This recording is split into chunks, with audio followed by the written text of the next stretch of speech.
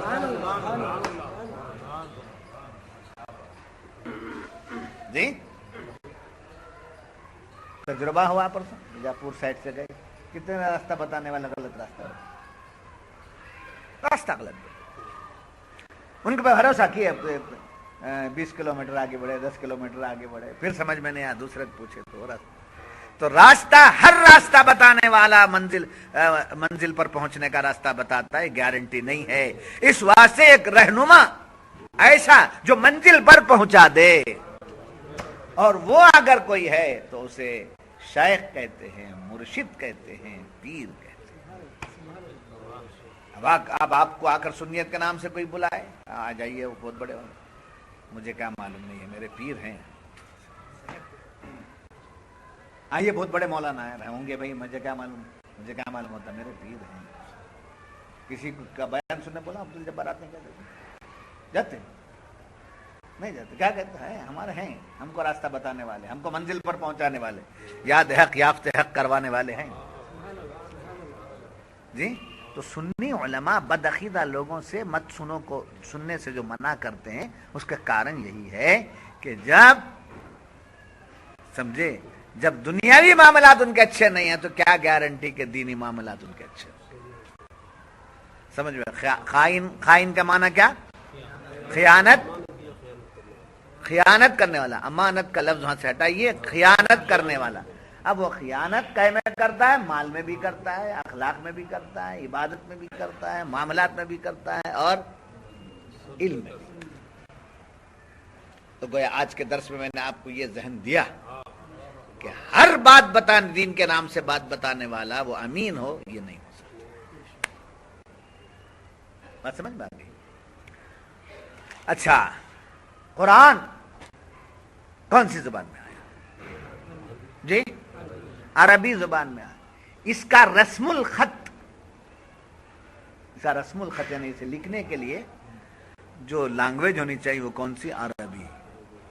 تو علماء فرماتے ہیں اس کو سالڈ ملک، پیور ملک، اس میں کچھ ملاوٹ نہ ہو، جیسا خدا نے دیا ویسا رسول اللہ نے دے دیا، جیسا رسول اللہ نے دیا ویسا صحابہ نے دے دیا، جیسا صحابہ نے دیا ویسا حفاظ نے لے لیا، جیسا حفاظ نے لے لیا ویسا علماء نے دے دیا۔ یہ من لبن لم خالصا سائغا للشاربین۔ تو علماء یہ فرماتے ہیں کہ عربی رسم الخط، جب عربی میں کوئی عبارت لکھنا ہے تو کیا میں لکھنا؟ لینگویج کون سی؟ عربی ہو۔ قرآن کی کوئی آیت اردو رسم الخط میں نہ لکھی جائے۔ کیا ہے؟ قرآن کی کوئی آیت اردو رسم الخط، ٹرانسلیشن کیجیے آپ، جیسے ہوا من عند اللہ، سمجھے؟ بسم اللہ الرحمن الرحیم، یہ قرآن کی الحمدللہ رب العالمین، قرآن کی۔ تو یہ آیت قرآن کون سی ہے؟ عربی ہے، تو اس کا لکھنے کا انداز بھی عربی ہی ہونا چاہیے، سمجھے؟ وہی اردو کے بھی الفاظ ہیں، یہ کہہ کر اردو رسم الخط سے لکھتا ہے تو یہ بھی قرآن میں ملاوٹ ہوئی۔ ایسا کرنے والا بھی کیا ہے؟ خائن، خیانت کرنے والا۔ بات سمجھ میں آ گئی؟ یہ سخت جرم ہے۔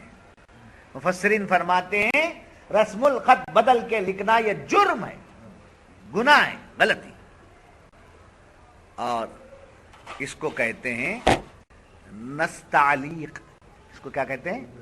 نستعلیق، یعنی رسم الخط۔ قرآن کو نستعلیق نہیں لکھنا چاہیے۔ کیا مطلب اس کا؟ اردو رسم الخط، اردو رسم الخط کے مطابق نہیں لکھنا چاہیے، بلکہ عربی خط ہی میں ہونا چاہیے۔ محدثین یہ فرماتے ہیں کہ احادیث لکھنے میں بھی، قرآن کی آیت تو قرآن کی آیت، احادیث شریفہ کا جو متن ہے، متن سمجھ میں آ رہا ہے آپ کو؟ ان ابی ہریرہ رضی اللہ تعالی عنہ قال قال رسول اللہ صلی اللہ علیہ وسلم، سمجھے؟ ہاکذا ہاکذا۔ ان عثمان بن عفان رضی اللہ تعالی عنہ قال قال رسول اللہ صلی اللہ علیہ وسلم خیرکم من تعلم القرآن وعلمہ۔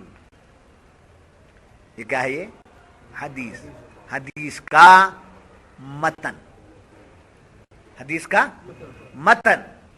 ان عثمان بن عفان، حضرت عثمان بن عفان رضی اللہ تعالیٰ عنہ نے روایت فرمایا کہ حضور صلی اللہ علیہ وسلم ارشاد فرماتے ہیں کہ تم میں بہترین شخص ہے جو قرآن کو سیکھے اور سکھائے۔ یہ آپ اردو میں بولے تو کیا ہوا؟ اس کا ترجمہ، اس کا ترجمہ۔ تو ترجمہ آپ اردو میں بیان کیجئے، ترجمہ آپ کنڑ میں بیان کیجئے، ترجمہ آپ کسی بھی لینگویج میں بیان کیجئے۔ جو کا تو کریں گے تو ترجمہ کیا ہے؟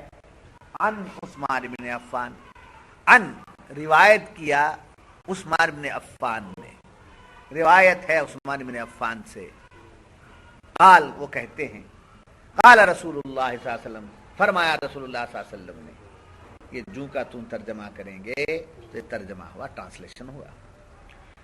بات یہ کی ہے، اپنے زبان سے آپ نے بیان کیا۔ حضرت عثمان رضی اللہ تعالیٰ عنہ فرماتے ہیں کہ حضور صلی اللہ علیہ وسلم نے فرمایا کہ تم میں بہترین شخص وہ ہے جو قرآن کو سیکھے اور سکھائے۔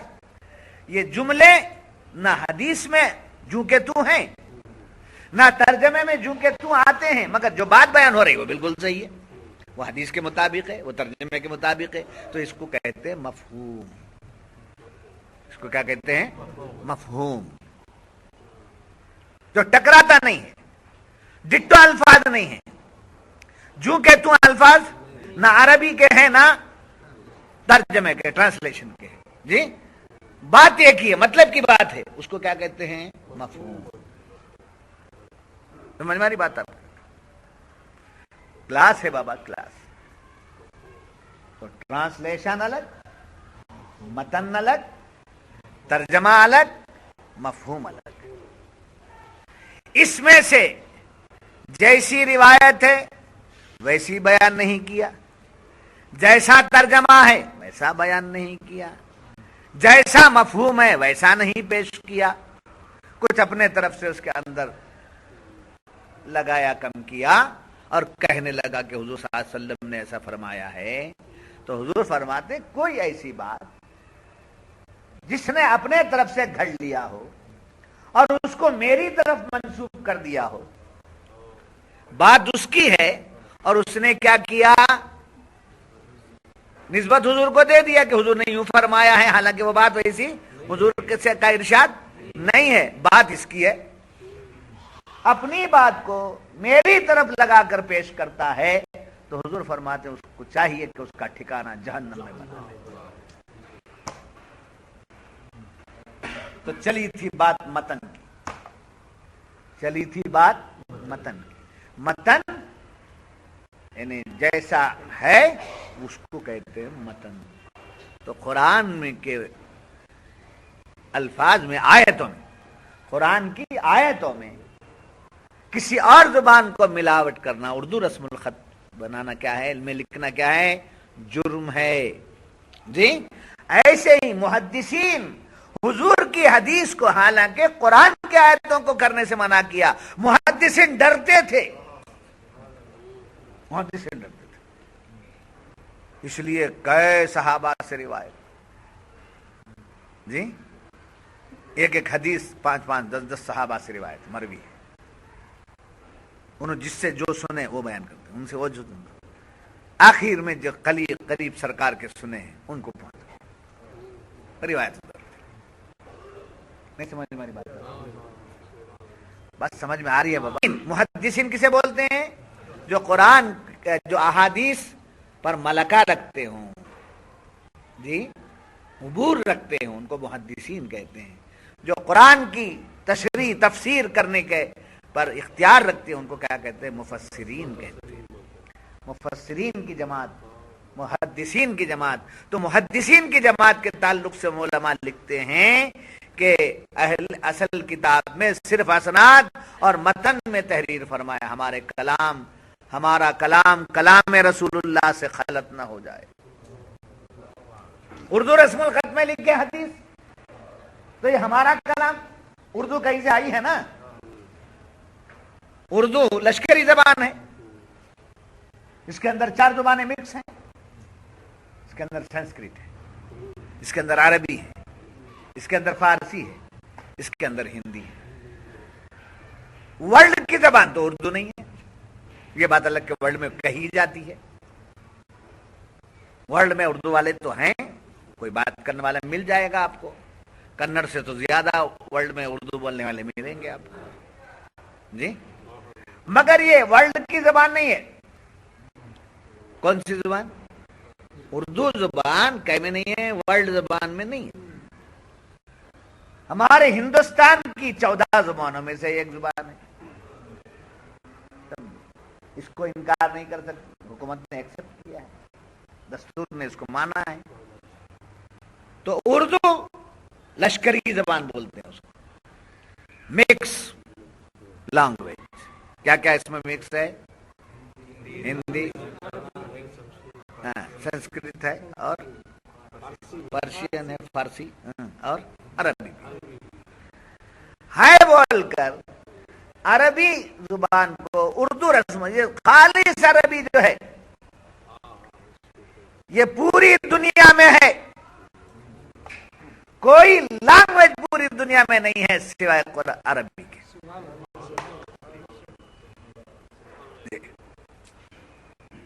آپ امریکہ چلے گئے تو عربی ہے, لندن چلے گئے عربی ہے, افریقہ چلے گئے آپ عربی ہے. سمجھے؟ انداز گفتگو الگ ہے مگر پڑھنا تو ہے. قرآن ہے تو وہی پڑھنا ہے۔ اب آج کل جو لوگ قرآن دے رہے ہیں، ہم جیسے اخبار میں کہ دھارواڑ کے ہائی کورٹ میں ججوں کو کیا دیا گیا؟ قرآن دیا گیا۔ قرآن نہیں، اس کا نام قرآن کا ٹرانسلیشن۔ قرآن اگر ہے تو ہاتھ لگانا نہیں، بے وضو ہاتھ نہیں لگانا ہے تو بے ایمان ہاتھ کیسا لگا سکتے؟ اب سب ہاتھ لگانے، اب ان کا وضو ہی نہیں ہوتا جبکہ ایمان نہیں ہے۔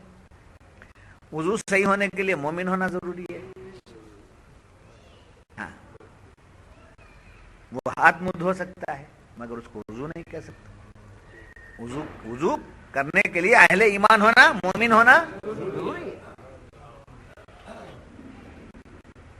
سمجھنا تو احادیث کے لکھنے میں بھی کون سی زبان نہ آئے، ڈرتے تھے محدثین، اور آج بے نڈر ہو کر کے ممبر سے جو طبیعت میں آیا بولنے لگتے۔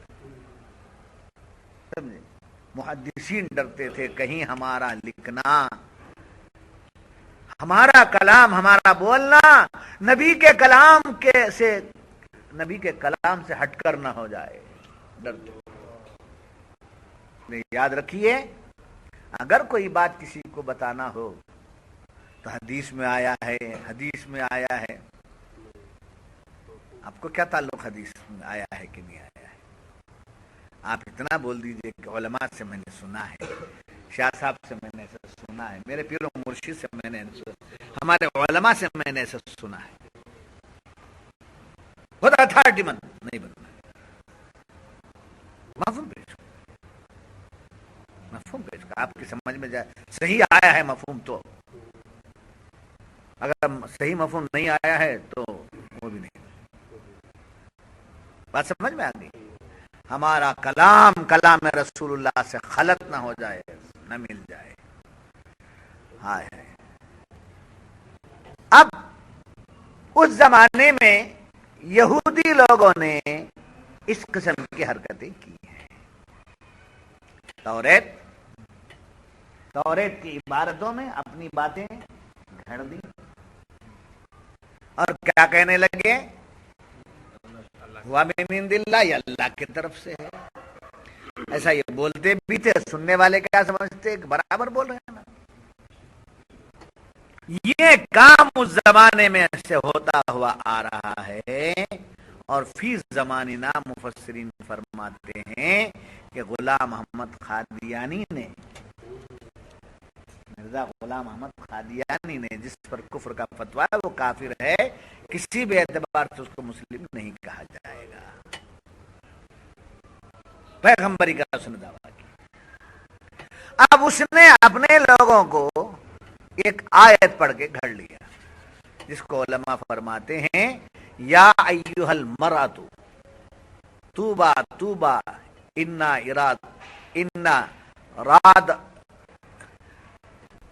راودت الیک وجائر الذین اتبعوک فوق الذین کفروا الی یوم القیامہ۔ یہاں وجائر الذین اتبعوا فوق الذین کفروا الی یوم القیامہ، یہ عربی ہے، قرآن میں ہے۔ یہ اس میں سے اوپر لایا یا ایھا المرأۃ توبہ توبہ انا رادۃ الیک، یہ اس میں سے کیا کر دیا، ملا دیا۔ یہ قرآن کی عبارت نہیں ہے، یہ اپنی بیوی کو کہتا ہے، اپنی بیوی کو کہتا ہے اے میری بیوی توبہ کر، توبہ کر، دوسرے مرد کا ارادہ میرے سوا دوسرے مرد کا ارادہ کرنے سے کیا کر، توبہ کر۔ یہ عورت میرے لیے اوپر سے طے ہو کر آئی ہے، معاذ اللہ، صدبار معاذ اللہ۔ ایک عورت سے اس کو عشق ہو گیا تھا، کس کو؟ سے اس کو دل لگ گیا تھا۔ اب اس عورت کو اس نے کہا کہ اوپر سے حکم آیا ہے کہ میرے لیے تم طے ہو، توبہ کرو، توبہ کرو دوسرے مرد کا ارادہ کرنے سے۔ وہ بات اپنے طرف سے گھڑ کے یہ اتباع کی بات لا کر قرآن کی آدھی آیت کو لے لیا، آدھی بات اپنے طرف سے عربی میں گھڑ لیا، گھڑ کر کا یہ قرآن ہے۔ جیسے غلام احمد قادیانی جیسے لوگ اپنے طرف سے چند باتیں گھڑ کے اسے قرآن سے جوڑ دیے تھے، ایسے ہی کچھ باتیں اپنے طرف سے گھڑ کے یہودی توریت میں جوڑ دیے. تو پہلا جوڑ کس کا ہوا؟ وہاں سے یہ چلا آ رہا. اور آج کے زمانے میں بھی آپ نہیں پرکھ سکیں گے، نہیں پرکھ سکیں گے. اس لیے لا محالہ آپ کو ماننا پڑے گا، آنا پڑے گا. مجھے ایک بس ہے، مجھے ایک بس ہے، اس کے سوا میں کسی دے، ان کے سوا کون میری رہبری کر سکتا ہے؟ بہت اچھی چیز مل رہی ہے مگر مجھے اطمینان نہیں ہو رہا ہے. کیا ہو جاتا ہے؟ کیا یہاں ایک اطمینان ہو گیا ہے. تو جیسے غلام احمد قادیانی جیسے لوگ اللہ کے کلام میں سے کچھ باتیں اپنی طرف سے گھڑ کے کلام اللہ بتانے لگے معاذ اللہ، ایسے ہی کچھ لوگ بدعقیدہ جو ہے گمراہ جماعتیں ترجمے میں فرق کرنے لگے. جی جیسے انا فتحنا لک فتحا مبینا لیغفر لک اللہ ما تقدم من ذنبک وما تأخر. بے شک اے محبوب، بے شک انا فتحنا لک فتحا مبینا، آپ کو سمجھے فتح مبین کی خوشخبری دی جاتی ہے، روشن فتح. لیغفر لک اللہ ما تقدم من ذنبک. یہاں عاشقوں کا ترجمہ یہ ہے کہ آپ کے صدقے میں آپ کی امت کے اگلے پچھلے گناہ اللہ نے معاف کر دیا. جی یہ مفہوم، یہ ترجمہ ہے. اب انہوں نے کیا کیا یار لوگوں نے؟ آپ کے اگلے پچھلے تمام گناہوں کو اللہ نے معاف کر دیا. کس کے گناہ؟ اب اگر کوئی عیسائی یہ کہہ دے، کوئی یہودی یہ کہہ دے، کوئی مشرک یہ کہہ دے کہ جب تمہارے پیغمبر کے ہی گناہ تھے جسے اللہ نے معاف کیا ہے، جی تو پھر تمہارا کیا حساب؟ اگر ایسا کہہ دے تو اس لیے ہر ترجمہ اٹھا کر کے نہیں دیکھنا چاہیے، ہر تفسیر اٹھا کے نہیں پڑھنا چاہیے. وہی کتاب، وہی بات سنو، پڑھو، سنو جو تمہارا شیخ کہتا ہے یا تمہاری جماعت کا عالم کہتا ہے. اعلیٰ حضرت نے فرمایا لیغفر لک اللہ ما تقدم من ذنبک. اللہ تعالیٰ نے آپ کے صدقے میں آپ کی امت کے اگلے پچھلے گناہ معاف کر دیا. اعلیٰ حضرت سمجھے؟ ایک جگہ کہا قرآن کریم میں وَوَجَدَكَ ضَالًّا فَهَدَىٰ، اس نے ہدایت دی آپ کو جبکہ آپ کو گمراہ پایا.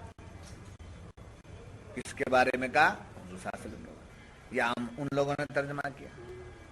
اعلیٰ حضرت فاضل بریلوی نے اور علماء ربانیین علماء اہل سنت نے کیا کہا؟ اے محبوب جبکہ خدا نے آپ کو اس کی محبت میں وارفتہ پایا، گم ہو گئے آپ ان کی محبت میں، تو اس نے آپ کو راہ دکھا دی. تو ترجمے میں کتنا فرق ہے سمجھے؟ یہ کتاب پڑھو، یہ فولڈر پڑھو، وہ یہ پڑھو، ہم کچھ بھی نہیں جانتے. جیسے نماز میں کھڑنے والا اپنے امام کے سوا کچھ بھی نہیں جانتا. وہ رکوع کرے تو کرے گا، وہ سجدے میں جائے تو جائے گا، وہ قاعدے میں بیٹھے تو بیٹھے گا، وہ سلام پھرے تو پھرے گا.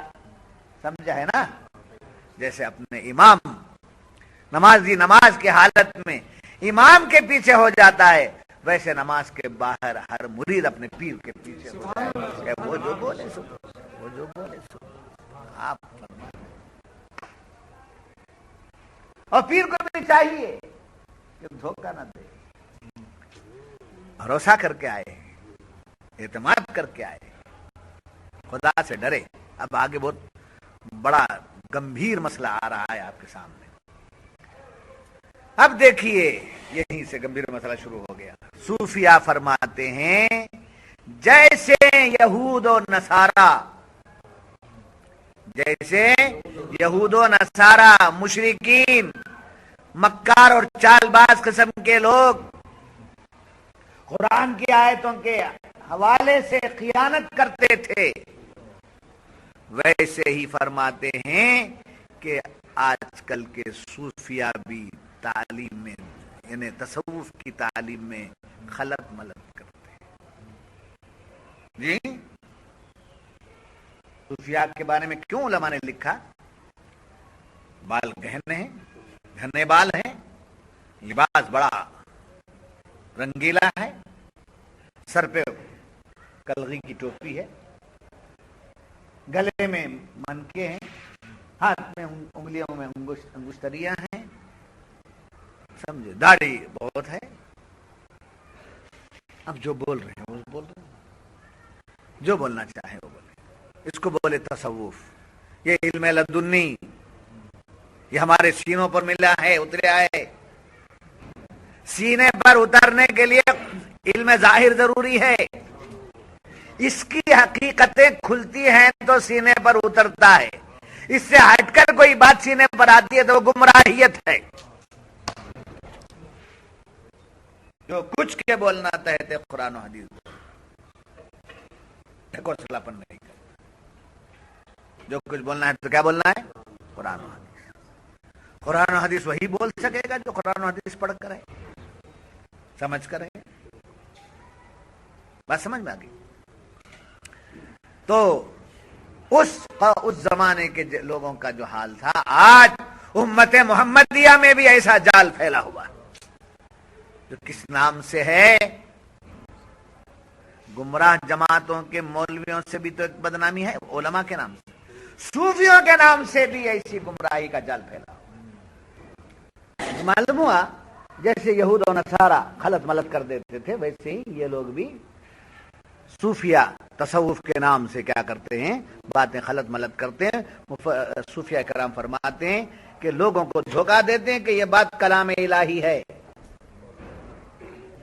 یہ علم لدنی ہے، ہمارے سینے پر کھل رہا ہے، سمجھے؟ اور پھر اللہ کی طرف سے یہ ہمارے اوپر عطیہ ہے، کیا کیا بیان نکل رہا ہے، کیا کیا نکل رہا ہے، سبحان اللہ، سینہ کھل گیا۔ ایسی غلط بلط باتیں تصوف کے نام سے لوگ کرتے ہیں، تو صوفیہ فرماتے ہیں ان کا حال بھی ان یہودی مولویوں کی طرح ہے، ان کا حال بھی یہودی علماء کی طرح ہے۔ اور پھر آگے حضرت شیخ خدا پر جھوٹ باندھتے ہیں، یہ بھی، وہ بھی کیا کرتے تھے؟ خدا پر جھوٹ، یہ بھی خدا پر جھوٹ باندھتے، سینہ کھول دیا، وہ آ گیا، اتر گیا۔ بچ کے رہنا۔ شیخ سعدی فرماتے ہیں کرا جامہ پاکست سیرت و سیرت پلید، جس کا لباس پاک ہے، جس کا ظاہر پاک ہے، بڑا وضع خطا ہے ظاہراً، اور اس کی سیرت گندی ہے، بگڑی ہوئی ہے، تو فرماتے ہیں درے دوزخش را نبایت کلید، اس شخص کے لیے دوزخ کا دروازہ کھولنے کے لیے ہی اس کی سیرت چابی ہے، سمجھے؟ چابی کی طرح کام کرتی ہے۔ پھر فرمایا صوفیہ نے ہر عابد جنتی نہیں، ہر عبادت کرنے والا جنتی نہیں، ہر گناہگار جہنمی نہیں ہے، ہر عبادت کرنے والا جنتی نہیں ہے، ہر گناہ کرنے والا جہنمی نہیں ہے، کیونکہ عبادت کرنے والے اور گناہگار کا اعتبار خاتمے پر ہے۔ الاعتبار بالخواتم، اعتبار کس پر ہے؟ خاتمے پر۔ کتنے عابد ایسے ہوتے ہیں جو مرتے ہیں تو بری حالت میں مرتے ہیں، کتنے گنہگار ایسے ہوتے ہیں جو مرتے ہیں تو توبہ کر کے پاک کو صاف ہو۔ اس واسطے ہمیں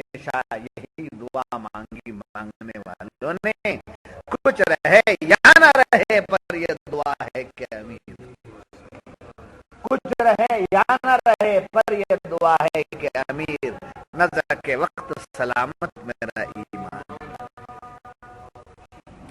سمجھے، تصوف کے نام سے دھوکہ دیا جا رہا ہے، تو خاتمہ بالخیر کی دعا کرنی چاہیے، ہم کو استقامت عطا فرما۔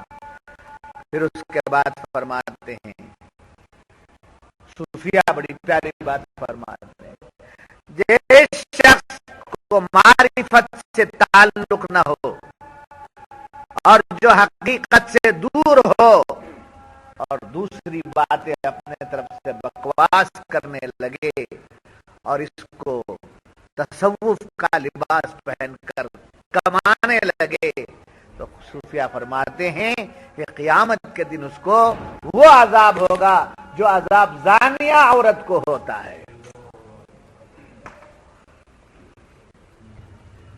کیا مطلب ہے؟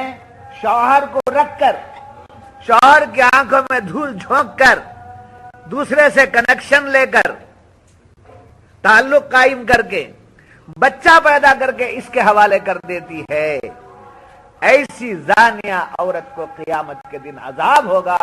وہی عذاب اس صوفی اور پیر کو ہوگا جو پیروں کے نام سے دھوکہ دے کر لوگوں کو اپنا مرید بنا۔